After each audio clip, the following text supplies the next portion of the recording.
ஒருத்தர் டிராபிக்ல மாட்டி 5:05க்கு வந்தாங்க, சுட்டான், காசே வாங்கிட்டான். 5 நிமிஷம் லேட் ஆகாதா? செஞ்ச பதுவா என்ன ஆச்சு பாரு. ஹஜ்ஜுக்கு போயிட்டு வந்து இறங்குறாங்க ஏர்போர்ட்ல, பஸ்ல வரிசையா சுட்டான். பாதுகாப்பு கொடுத்தாங்க முஸ்லிம்கள் அவங்களுக்கு, இவங்களை பாதுகாத்து வச்சிருந்தாங்க மட்டக்களப்பு அந்த பக்கம் எல்லாத்துலயுமே. உச்சக்கட்டமா போச்சு அது முசீபத். எப்படி எடுத்தான் பாத்தீங்களா?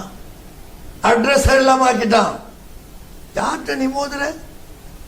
அல்லாஹ்வோட மோதுறியா? ஆஜிக்கு என்ன பாவம் செஞ்சாங்க? இறங்கும் போது ஷூட் பண்ண எல்லாம் ஜனாதா வீட்டுக்கு போகுது. என்ன பதுவா செஞ்சிருப்பாங்க? பதுவா என்ன ஆச்சு? ஒண்ணுமே எல்லாம் ஒண்ணு ஆக்கிட்டான்.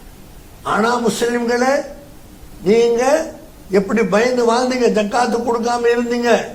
அவன் கேட்ட பணத்தை கொண்டு கொடுத்தீங்க நேரத்தோட. 5 நிமிஷம் லேட்டான ஒண்ணு சுட்டு அந்த காசை எடுத்தாங்க. 8 டீ உரு தெரியாமல் ஆக்கிட்டான் அவனை. யாரையும் அக்கிரமம் செய்யாது, யாருக்கும் அநீதி செய்யாது, எல்லாருக்கும் நல்லது செய். உங்களுக்கு அல்லாஹ் நல்லது செய்வான், நிச்சயமா செய்வான். உங்களை அல்லாஹ் பாதுகாப்பான். அதனால ஏழைகள் காசு, அப்பாவிகள் படு மோசமா இருக்கிறாங்க. நோம்புல அவங்களுக்கு சரியான முறை ஒரு சாப்பாடு கூட இல்லை, அவங்களுக்கு உடுப்பு கூட இல்லை, ட்ரெஸ் இல்லை.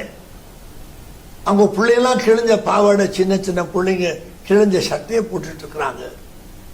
நீ என்னன்னு பார்த்தா காசை வச்சுக்கிட்டு அவங்களுக்கு கொடுக்க வேண்டிய காசு ஜக்காத்து 100க்கு 2.5 ரூபா குர்ஆன் சொல்லுது, உத்தரவு, ஆர்டர்.